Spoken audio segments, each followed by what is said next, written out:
Tag, the Mafia boss, pretended to sleep to test his maid. Then her daughter's 4 words broke him. Kang Tae-hyun did not trust easily. He did not trust at all. 3 men had tried to kill him in the last 2 years. One was his cousin. Another was a woman he had almost married. So when his assistant told him a new housekeeper was starting that Monday, a woman named Naomi Brooks, with a 3-year-old daughter in tow, his first thought was not welcome. His first thought was, who sent her? He said nothing. He let her move into the staff quarters at the back of his Seoul estate.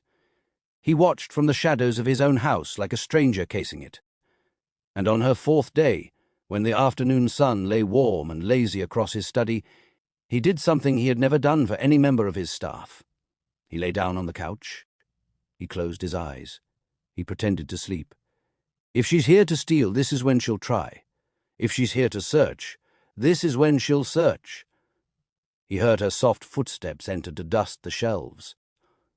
He heard her pause. He heard her whisper, "Zuri, baby, don't wake Mr. Kang." Then, small feet. Fast, light, careless the way only a toddler's feet are careless.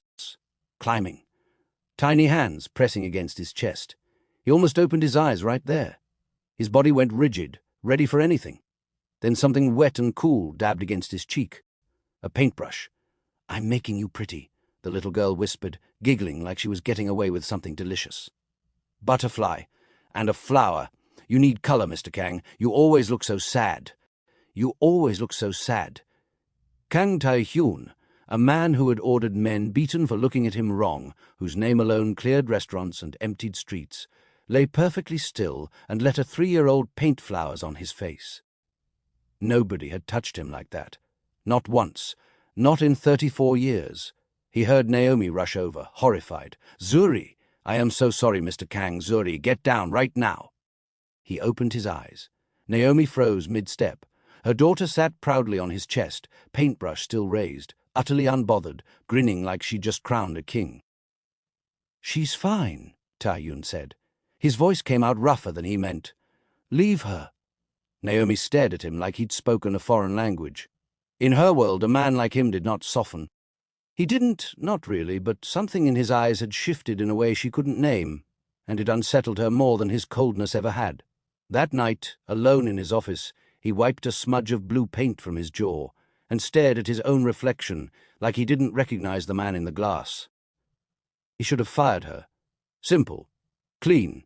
A liability removed before it could become one. Instead, he found himself asking his assistant the next morning what her daughter liked for breakfast. That was how it started. Not with a plan. With a paintbrush and 4 words that hadn't been spoken yet, still weeks away, waiting in the dark like a blade none of them could see coming.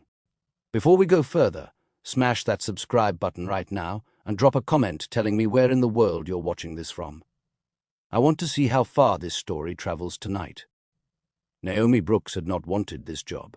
She had wanted almost any job that wasn't this one. Working in the home of Kang Tae-hyun meant working in the home of a man whose name made grown men, in expensive suits, lower their voices when they said it. But her landlord didn't care about danger. He cared about rent. A single mother with a 3-year-old and no family in this country didn't get to be picky about who she worked for. So she showed up. She kept her head down. She did her work. And every night she told herself the same thing: don't get comfortable, don't get close, this man is not safe. Then he started finding reasons to be in the same room as her. He'd come down for coffee at the exact hour she folded laundry in the kitchen. He'd ask Zuri stiff, awkward questions like a man reading from a script. "Do you like drawing?" Because he didn't know how to talk to a child and refused to admit it. He was rude when he was nervous and sharp when he was unsure. And slowly, Naomi began to understand something dangerous. Kang Tae-hyun was not cold. He was starved. "You stare at her like she's a ghost," Naomi said one evening, catching him frozen in the kitchen doorway, watching Zuri color at the table, unmoving like he was afraid to breathe too loud and break the moment. "I don't stare," he said. "You do." He looked at Naomi instead, and that was worse, because now the staring had a different weight, and they both felt it settle into the room. "You're not afraid of me," he said. It wasn't a question. "Should I be?" Everyone is. I've survived worse than a man with a bad reputation and good cheekbones, Naomi said, and walked past him before he could see her smile. He stood there a full minute after she left, an unfamiliar heat crawling up his neck. 34 years old, and a housekeeper had just done to his pulse what no gun pointed at his head had ever managed. But danger doesn't wait for feelings to catch up. Tai-Hyun ran an empire built on silence and leverage, money, shipping routes, favors owed by men in government buildings who never wanted their names spoken aloud. Empires like his have enemies who wait, patient, watching for the one crack that finally lets them in. They found it in a woman with a little girl who'd started painting butterflies on the boss's face.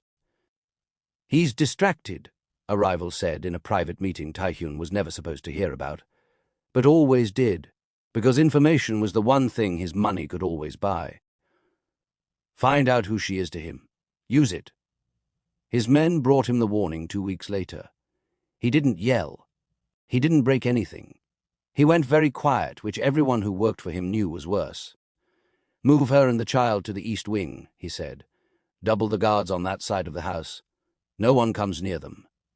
"Sir, if this becomes about protecting a housekeeper, people will talk." "I said no one." His voice dropped low and final. "She's not just a housekeeper anymore. Say it again and see what happens." The room went silent. Even his own men understood. Before Tai-Hyun fully let himself understand it, he wasn't protecting staff. He was protecting his. Quick pause. If this story already has you hooked, hit that like button and comment below. Do you think Tai-Hyun is falling too fast? Or is this exactly how real love sneaks up on people who've never had it before? I want your honest take. He found her that night on the back terrace, Zuri asleep against her shoulder. The little girl's cheek smudged with the last of the blue paint she'd used earlier to fix his tie. An offense he hadn't said a single word about. "You're quiet tonight," Naomi said without turning. "I need you to stay close to the house, both of you, for a while." "Why?" He hesitated. In his world you commanded, you didn't explain. But something about the curve of her neck in the porch light made the words come out different. "Because there are people who would hurt you to hurt me," he said. "And I would burn this entire city down before I let that happen." Naomi turned slowly, Zuri still sleeping against her chest. She searched his face for the lie and didn't find one. That frightened her more than any threat could have. "Why are you doing this? You don't even know me," she whispered. "I know you let me stare at you for 3 weeks and never once called me out for it. I know you make this house feel less like a mausoleum. I know your daughter is the only person alive who isn't afraid of me." He stepped closer, close enough that she had to tilt her chin up to hold his eyes. "I know exactly who you are, Naomi. I've just been too much of a coward to say it, even if I don't know you. Being a pawn my enemies are trying to use to get me is more reason I should be protective." The air between them pulled tight. His hand lifted, slow, uncertain, a man who could empty a building in 10 minutes but didn't know how to touch a woman gently, and brushed a strand of hair from her face. "Tai-Hyun." "Don't," he said quietly. "Don't tell me to stop. I've been stopping myself every day for 3 weeks." She didn't tell him to stop. He kissed her there on the terrace, careful like she might shatter, and Naomi, who had promised herself 100 times she would not get close to this man, melted into it like she'd been waiting her whole life for someone to be gentle with her. Zuri stirred against her shoulder, mumbled something about butterflies, and drifted back to sleep, blissfully unaware she was the reason 2 guarded, broken people had just found their way to each other. Real quick, comment below and tell me, have you ever had a moment like this, where you let your guard down for someone you swore you wouldn't? I want to hear it. And don't forget to share this story with someone who needs it today. That peace lasted exactly 3 days. A woman named Yo Jin, daughter of a rival family, a woman Tai-Hyun had once been expected to marry for business, a woman who had never forgiven him for choosing freedom over her father's money, arrived uninvited at his estate, with a smile like a blade wrapped in silk. "I heard you have a new housekeeper," she said, eyes flicking to where Naomi stood frozen near the stairs, Yuri's small hand tight in hers. "How domestic of you, Tai-Hyun." "Yojin, leave. Or what? You'll protect your little maid the way you protect your empire." She laughed, sharp and cold. "You've gone soft. My father always said you would, the moment someone finally got close enough to matter." "Get out of my house," Taehyun said, and something in his voice made even Yo-jin's smile falter for half a second before she recovered it. She left, but not before her eyes landed on Naomi one last time, a long, calculating look that promised, "This isn't over without a single word." Naomi's hands were shaking by the time the door shut. Taehyun crossed the room in 3 strides and pulled her against his chest, Zuri sandwiched safely between them, and for once he didn't hide the fear in his own eyes. "She's not going to hurt us, is she?" Naomi whispered. He didn't answer right away, because he knew Yo-jin. He knew exactly what kind of woman spoke in threats, disguised as small talk. And he knew, with a dread sitting like a stone in his chest, that Yo-jin never made empty promises. "I won't let her," he said finally. "I will burn everything I own before I let her touch either of you." He meant it with everything in him. He just didn't know yet that the danger wouldn't come for him first. It would come while he was standing in a different room entirely. This is where things start to shift. Comment below and tell me, do you trust Yo-jin's silence, or do you think she's already making her move? I want your predictions before we continue. And if you haven't already, subscribe now so you don't miss the rest of this story. 3 days after the terrace kiss, the house felt different. Warmer somehow, even with fear sitting quietly underneath everything. Naomi found herself humming while she worked. Zuri had taken to leaving little paper butterflies on Taehyun's desk every morning before breakfast, cut crookedly with safety scissors, taped wherever her small hands could reach, the edge of his laptop, the corner of a folder marked confidential. Once even stuck to the back of his phone, so that every call he took that day, he saw a lopsided orange wing peeking out from behind the screen. He never removed a single one. His assistant, Min-jae, noticed. Min-jae had worked for Taehyun for 6 years and had never once seen his boss's office look anything but sterile, glass, steel, silence. Now there was color creeping into the corners of it, and Min-jae was smart enough not to say anything about it out loud. But smart men still worry. "Sir," Min-jae said carefully one morning, setting down a folder of shipping manifests Taehyun wasn't even pretending to read. "The housekeeper and her daughter. People are talking." "Let them talk. Yo-jin came here 3 days ago. That wasn't a social visit." Taehyun's jaw tightened. "I'm aware." "Sir, with respect, you've built walls around yourself for a reason. Every person who's ever gotten close to you has either tried to use you or tried to kill you. I'm not saying Naomi is either of those things. I'm saying the people around you will see her as a way in, whether she wants to be one or not." Taehyun set his pen down slowly. For a long moment he said nothing, staring at the little orange paper butterfly still stuck crookedly to his phone case. "I know the risk," he said, finally quiet. "I've run the numbers 100 times in my head, Min-jae. Every version of this ends with someone getting hurt because of me. I know that better than anyone in this house." He looked up. "But I have spent my entire adult life protecting an empire that has never once made me feel like this. Like I'm allowed to breathe. I'm done choosing the empire over the one thing that finally feels real." Min-jae had no answer for that. He simply nodded, picked up his folder, and left the boss to his butterflies. Naomi, for her part, was fighting her own war, the quiet, internal kind that no one else could see. She lay awake some nights staring at the ceiling of the East Wing bedroom Taehyun had insisted she move into, listening to Zuri's soft breathing in the small bed beside hers, and asked herself the same question over and over. What am I doing? What am I dragging my daughter into?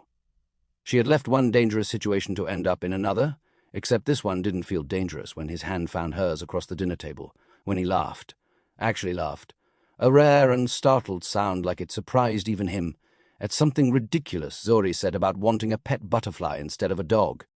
It didn't feel dangerous when he crouched down to Zuri's height every evening to ask about her day with the same seriousness he gave his business partners. It felt like something she hadn't let herself want in years, which terrified her more than his enemies did. "You've gone quiet," Taehyun said one night, finding her on the terrace again, arms wrapped around herself against the evening chill. "I keep waiting for this to be a trick, Naomi admitted. "For you to be a different man behind closed doors. Every powerful man I've ever met has had two faces." Tae-hyun came and stood beside her, close but not touching, giving her the space to look at him honestly. "I do have two faces," he said. "One I show the world, cold, controlled, a man people fear because fear keeps them from testing me. And then there's this one." He gestured faintly at himself. No suit jacket, sleeves rolled, hair slightly messy from Zuri's hands running through it an hour earlier while she did his hairstyle. "This is the face I only show in this house. To you, to her. I don't know how to be this person anywhere else. I'm not even sure I knew this person existed until 4 weeks ago." Naomi turned to look at him fully. "Why me?" "Because you didn't want anything from me," he said simply. "Every person who has ever gotten close to me wanted something. Money, protection, my name, my power. You didn't even want the job. Min-jae told me you almost turned it down twice." A small disbelieving huff of a laugh. "You are the only person in 10 years who looked at me like I was just a man, not an empire, not a threat, just a man." Naomi's eyes stung. She hadn't expected honesty like that from someone like him. She stepped into his space and let him wrap his arms around her, resting her head against his chest, listening to a heartbeat that, for once, wasn't racing with danger, but with something far more frightening and far more wonderful. "I'm scared," she admitted into his shirt. "So am I," he said, resting his chin on top of her head. "But I would rather be scared with you than safe without you." If that line just made your chest hurt a little, comment below with a "so I know you felt it too." And if you're new here, subscribe now because this story is about to take a hard turn. Yojin did not make loud moves. That was never her style. Her father had taught her that the quietest knives cut the deepest, and she had spent years perfecting the art of smiling at someone while planning their ruin. She sat in her father's old office, hers now, technically, though the old man still hovered over every decision like a ghost who refused to leave, and stared at a photograph her men had taken of Naomi in the estate garden, laughing at something Zuri had done, utterly unaware she was being watched. "She has no family here," one of her men reported. "No leverage over her directly except the daughter. The boss has doubled security on the east wing. Getting to them inside the house is nearly impossible now." "Nearly," Yojin repeated, tapping one manicured nail against the photograph. "Not impossible. What are your orders?" Yojin considered this for a long moment, eyes never leaving the picture of Naomi's unguarded smile, the kind of smile Tae-hyun used to wear years ago, before her family and his had gone to war over territory neither of them even wanted any more, before everything between them had curdled into something bitter and cold. He gets to be happy. After everything, he gets this. "Find the gap in his schedule," she said finally, voice flat and quiet. "Every man has one day a week he lets his guard down. Find it. And when he's not in that house, that's when we move. We're heading into the tension now. Comment below and tell me honestly. Do you think Naomi should have trusted this relationship so fast, given everything at stake? I want to hear both sides in the comments. Subscribe so this page stays with you. The days that followed felt, to everyone inside the estate, like the calm stretched too thin over something about to snap. Tae-hyun felt it too, a low, persistent unease he couldn't name, the kind of instinct that had kept him alive through 3 assassination attempts. He found himself checking the security feeds more than usual, doubling back to make sure Naomi and Zuri were exactly where they were supposed to be, holding on to both of them a little longer than necessary before he left for meetings. "You're hovering," Naomi teased one morning, though there was a thread of nervousness under her smile too. She felt it as well, the way the air in the house had changed. "I have a bad feeling," Tae-hyun admitted, unusually honest. In his world, admitting fear was a weakness men exploited, but he'd stopped being able to lie to her weeks ago. "I can't explain it. I just feel it." "Then don't go to the meeting today." He wanted to say yes. God, he wanted to say yes more than he'd wanted anything in years.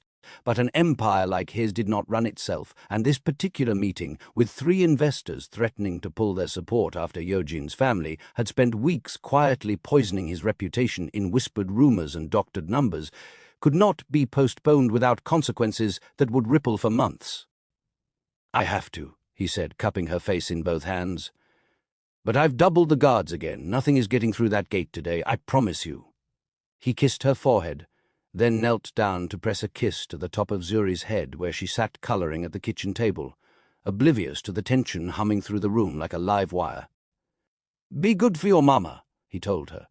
"I will," Zuri said solemnly, holding up her drawing, a lopsided house with 3 stick figures standing outside it, holding hands. "Look, it's us." Tae-hyun stared at that crooked crayon drawing for a long moment, something tightening painfully behind his ribs. "Yeah," he said quietly. "It's us." He left for the city 40 minutes later. He would spend the rest of his life wishing he hadn't. This next part is the moment everything changes. I promise you it's coming. But first, comment below, what do you think is about to happen? And smash that subscribe button now, because you will not want to miss what happens next. Yojin's men had been inside the estate for 2 days already. Disguised as part of a landscaping crew, Tae-hyun's own staff had approved without a second glance. Because who suspects gardeners? They had watched. They had waited. And on that particular Tuesday, with the boss's car pulling out through the front gate and 2 guards distracted by a staged delivery mix-up at the side entrance, the gap Yojin had been hunting for finally opened. Naomi was in the kitchen, back turned, humming quietly to herself while she rinsed a mug, when the side door opened too quietly for a delivery. She didn't even have time to turn around fully before a hand shoved her hard into the counter. Pain exploded white and blinding across her ribs and skull as she crumpled to the tile floor, the mug shattering somewhere beside her head. "Where does he keep his private files?" a voice hissed above her, rifling through drawers with rough, careless hands. The phone, the safe combination, all of it now. Naomi, dizzy, blood already warm at her temple, tried to push herself upright and failed, her arms giving out beneath her. Somewhere far away, muffled by ringing in her ears, she heard the most terrifying sound of her entire life. "Mama?" Zuri's small voice, frightened from the hallway. "Zuri, baby, stay back!"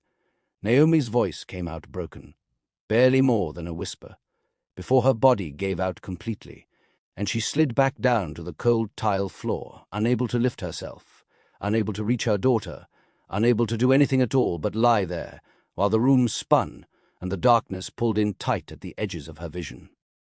The men, hearing a child's voice, cursed under their breath and bolted for the door they'd come in, deciding, in the end, that a battered housekeeper and a screaming toddler weren't worth the risk of being caught before they'd even found what they came for. Silence swallowed the kitchen whole. Zuri stood frozen in the doorway for one long, terrible second, her small chest heaving. Then something in her, some instinct older than her 3 years, took over. She had seen her mother do this 100 times. Pick up the phone, press the picture, talk. She climbed onto the counter on shaking legs, grabbed the phone with both small hands, and pressed the one contact her mother had shown her. Just in case. Baby, just in case if anything ever happens and Mama can't help you. The photo of the tall man with the sad eyes. The one who let her paint butterflies on his face and never once told her to stop. The phone rang once, twice, in a boardroom across the city. I know. Don't hate me. Comment below with how nervous you are right now. And let's move into the moment this entire story has been building toward. Don't forget to subscribe because it means a lot to this page. Kang Tae-hyun sat at the head of a long glass table, 3 investors across from him. His lawyer beside him, numbers and futures being decided in cold, careful sentences. His phone buzzed once on the table, screen down.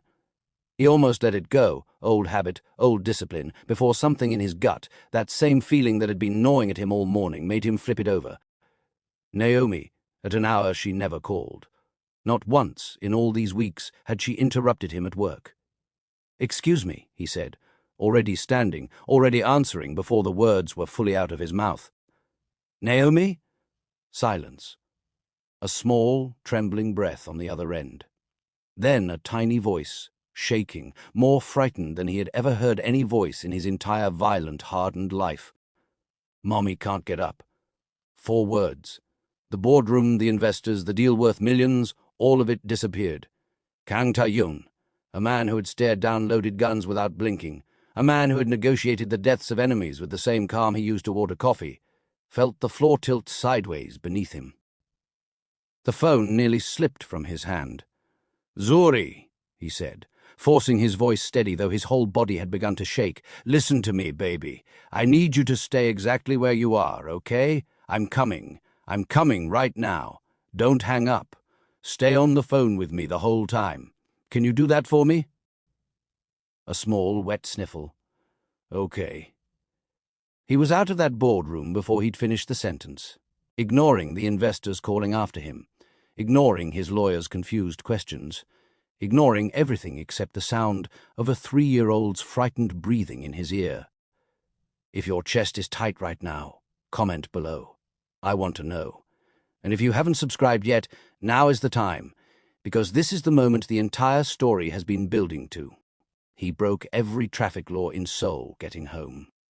He didn't remember most of the drive, only fragments, his hands white-knuckled on the wheel, his own voice cracking as he talked Zuri through every terrified second. "Is Mommy breathing, baby? Can you see her chest moving?" I don't know," Zuri hiccuped. "She won't wake up, Mr. Kang. I keep saying wake up, and she won't." "You're doing so good, Zuri. You're being so brave. I'm almost there. I promise. Keep talking to me." He burst through the front door and found them exactly where Zuri had left them.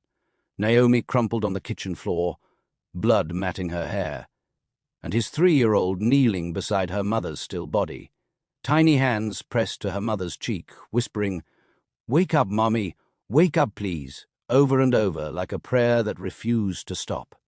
Something in Tae-hyun broke and rebuilt itself in the very same instant. He was on the floor beside them before he even registered moving, gathering Naomi into his arms, checking for a pulse with hands that hadn't shaken like this in over a decade, and finding one. Weak, thready, but there. "Call the doctor! Now!" he roared toward the guards flooding in behind him, and every man in that house would later say they had never once heard their boss's voice break like that, had never seen the coldest heart in Seoul laid so completely bare on a kitchen floor. He held Naomi against his chest with one arm, Zuri gathered into the other, both of them trembling, and he pressed his lips to Naomi's forehead and whispered, broken, raw, nothing like the man who ran half the city's underworld. "I'm sorry. I'm so sorry. I should have been here. I will never leave either of you again. I swear it. I swear on everything I have, on everything I own. I swear it." His private doctor arrived within minutes, the kind of doctor men like Tae-hyun kept on retainer for exactly this reason. No hospital records, no questions, absolute discretion. A concussion, 2 cracked ribs, deep bruising along her side, but she would live. She would be okay. Tae-hyun didn't leave her bedside for 11 hours straight. Zuri fell asleep curled in his lap somewhere around hour 4, exhausted from crying, her small fist still clutching a fold of his shirt even in sleep. He didn't move her. He didn't move at all. His hand never once let go of Naomi's. When Naomi finally stirred, groggy and aching, the first thing she saw through blurred vision was Tae-hyun, hollow-eyed, unshaven, looking at her like she was the only oxygen left in the room. "You stayed," she whispered, voice raw. "I'm never leaving again," he said, his voice thick with something he didn't try to hide anymore. "Not for a meeting, not for anything, do you understand me? Never again." Her hand found his weakly. "It's not your fault." "It is." His jaw tightened, fury and grief tangled together behind his eyes. "I brought danger into your life the moment I let myself fall for you, and I don't regret loving you. I could never regret that. Not for 1 second, but I will spend the rest of my life regretting that I wasn't in this house to stop it." "Zuri saved me," Naomi murmured, looking down at her daughter, still sleeping against Tae-hyun's chest like he was the safest place in the entire world. "She's the one who called you. My baby saved my life." Tae-hyun looked down at the little girl, the same little girl who had once painted flowers on his face, and told him he always looked so sad, and felt something shatter and mend inside his chest at the exact same time. "She's the reason I learned what love actually feels like," he said quietly. Both of you are. We're almost at the ending now. Comment below and tell me, was it the 4 words or the terrace kiss that hit you the hardest in this whole story? I want to know which moment stayed with you. What came next was not slow. It was not procedural. Kang Tae-yoon did not file a report or wait for evidence to build itself brick by brick. He already knew exactly who was responsible. He'd known the moment he saw Yojin's face outside his gate weeks earlier, that calculating look promising violence dressed up as small talk.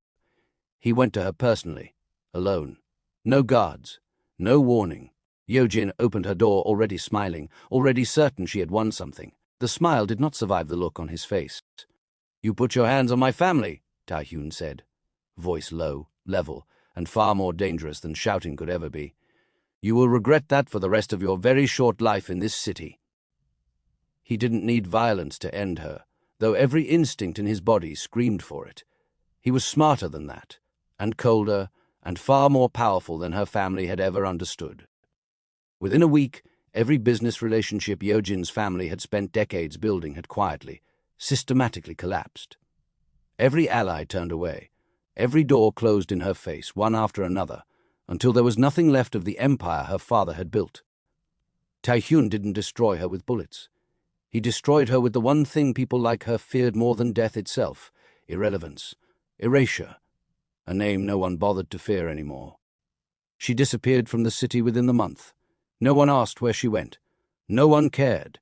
He came home from the final meeting that sealed her downfall and found Naomi in the garden, healed now, weeks of recovery behind her, watching Zuri chase real butterflies across the lawn in the soft gold of early evening.